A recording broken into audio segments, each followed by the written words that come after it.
La team Francis Ngannou nous informe qu'il a été peut-être drogué avant son combat. Et pour moi, ce n'est pas quelque chose de surprenant parce que tous ceux qui ont vu le gars à l'arrivée, on a tous constaté qu'il y avait un problème. Francis Ngannou, dans sa vidéo, vous constatez très bien dans cette vidéo ici qu'il est quasiment en train de dormir. Et ce n'est donc pas le même Francis Ngannou qu'on a l'habitude de voir dans les combats. Le prédateur, celui-là qui massacre souvent les gens, celui-là qui détruit les gens avec des coups de poing, celui-là qui est souvent mieux préparé par ses combats. Ici, on a plus l'impression d'avoir une personne qui ne s'est pas reposée, qui a pris le combat à la légère, qui ne s'est pas entraîné. Et surtout, quand on revient voir les vidéos, les coups de poing qu'il a reçus de Anthony Joshua, on a même l'impression que les coups de poing n'étaient pas si puissants que ça, ils ne touchaient pas le gars tellement. J'ai l'impression qu'il fallait juste un peu de vent devant Francis Ngannou pour qu'il tombe. C'est-à-dire, même si tu effrayais Francis Ngannou, il devait certainement tomber. Et donc ici, euh, j'ai clairement envie de me dire que oui, le gars a certainement de bonnes raisons d'avoir perdu ce combat, même si lui, il a quand même empoché 20 millions de dollars. Et que nous qui l'avons suivi, les parieurs, ceux qui ont parié sur lui, ont perdu énormément d'argent pour lui. Et en dehors même de ça, je pense qu'il a touché beaucoup de ses fans dans le monde entier qui ont eu vraiment mal, qui ont eu de la peine sur cette défaite-là. On ne parle pas de défaite, mais la qualité. Souvenons-nous qu'ici, il avait aussi perdu face à Tyson Fury. Mais là-bas, on n'avait pas pris ça de la même manière. Face à Tyson Fury, ça devait aussi nous faire autant mal. Mais seulement, c'était passé crème, quoi. On avait dit, voilà, il a perdu, mais nous tous, on avait vu qu'il s'était battu et que normalement, il méritait de gagner. Donc ici, il pouvait aussi perdre. Mais la façon de perdre, c'est ça qui est mal. Mais est-ce que vous-même, vous pouvez me dire aujourd'hui que Francis Ngannou, quand vous l'avez suivi dans les luttes en MMA, la façon dont il a lutté là-bas pour pouvoir s'en sortir, on l'a souvent boxé, on l'a souvent tapé, on a souvent frappé le gars, il a perdu beaucoup de combats, surtout qu'il venait d'arriver en MMA. Si vous suivez son parcours, il a beaucoup perdu, il a été massacré, mais jamais de cette façon-là. C'est la première fois qu'il perd comme ça, il est tombé au sol 3 fois en 2 rounds. Mais disons-nous la vérité, on n'a pas reconnu notre Francis Ngannou. Donc il y avait forcément Anguille sur roche, il y avait des questions à se poser. Nous étions tous stupéfaits. Beaucoup de personnes ont dit ça, ce n'est pas notre prédateur, il y a quelque chose qui ne va pas. Je vois des personnes qui se moquent et qui disent qu'il accepte qu'il a perdu, Anthony Joshua était plus fort que lui. Mais vous-même, regardez l'attitude de la personne quand il arrive même déjà au vestiaire. Regardez comment il fait, regardez comment il baille, regardez comment il respire, regardez ses yeux. Il a sommeil. La team, avant de continuer, je vous laisse ici 2 vidéos. Et regardez donc ces 2 vidéos ici de Francis Ngannou. Regardez la première à son arrivée et quand il s'assoit dans les vestiaires. Et ensuite, regardez la deuxième qu'il a fait sur son compte Instagram lors d'un direct où il nous informe exactement que lui-même ne sait pas et qu'il n'a jamais été dans ce combat. La team, regardons ensemble.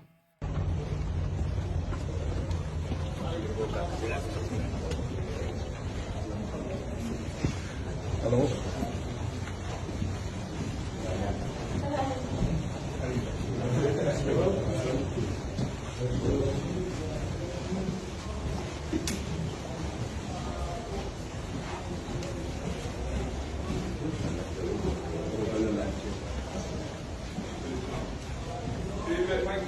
What's up, boys? How we doing? How we doing? Yes, yes,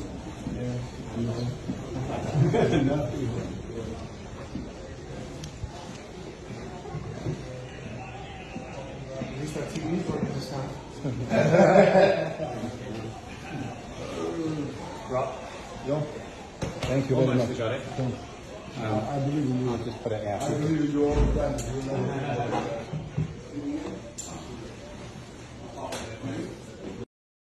C'est vrai que tout s'est pas passé comme prévu. Le combat lui-même ne s'est pas passé comme prévu. C'était déjà une journée un peu bizarre, très bizarre, si je veux dire ça. Parce que toute la journée, j'ai jamais été dans le combat. Je me suis jamais présenté à ce combat. Parce que toute la journée, j'étais pas là. Je suis arrivé à l'arène aux alentours de 22 heures. 23 heures, et j'ai dû combattre à 3h30 pendant 4h30. En aucun moment, j'étais moi-même, quoi. Tu vois. Je me rappelle, je m'échauffais, je transpirais, mais j'avais sommeil. Ce qui était un peu bizarre.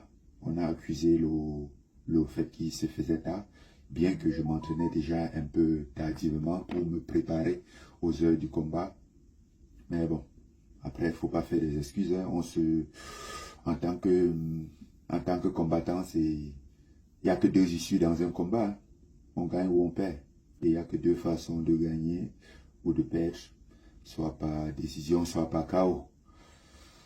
Et désolé encore pour ceux qui ont eu le cœur brisé parce que beaucoup se sont sentis énormément mal. Ma famille, mes amis, mon équipe se sont sentis énormément mal. Certains ont même eu peur. Mais heureusement, il y a eu plus de peur que de mal. Ouais. C'était juste... c'était un mauvais jour, quoi. Là, on va reprendre nos esprits, aller s'entraîner, prochainement venir mieux préparer et voilà, observer encore plus le jeu, comprendre encore plus parce que bon, c'est vrai qu'il y a beaucoup de choses où on apprend encore dans le monde de la boxe et c'est pas pour autant que je compte abandonner la boxe parce que c'est nouveau, au contraire, aujourd'hui ça me doit déjà. Avant, j'aurais pu dire que je faisais ça rien que pour le plaisir, mais là, après vendredi soir, je pense que la boxe me doit beaucoup et je vais revenir forcément pour prendre ce qui m'appartient. Donc, voilà. Voilà, la team, après avoir vu ces deux vidéos, je pense qu'on convient tous ensemble que Francis Ngannou a quelque part raison. Et j'ai envie de vous dire, hein, vous connaissez très bien ces gens-là. Hein, vous connaissez très bien ces gens-là. Ce n'est pas un problème de Francis Ngannou, c'est un problème de la boxe anglaise et du MMA. Francis Ngannou a humilié la boxe anglaise face à Tyson Fury.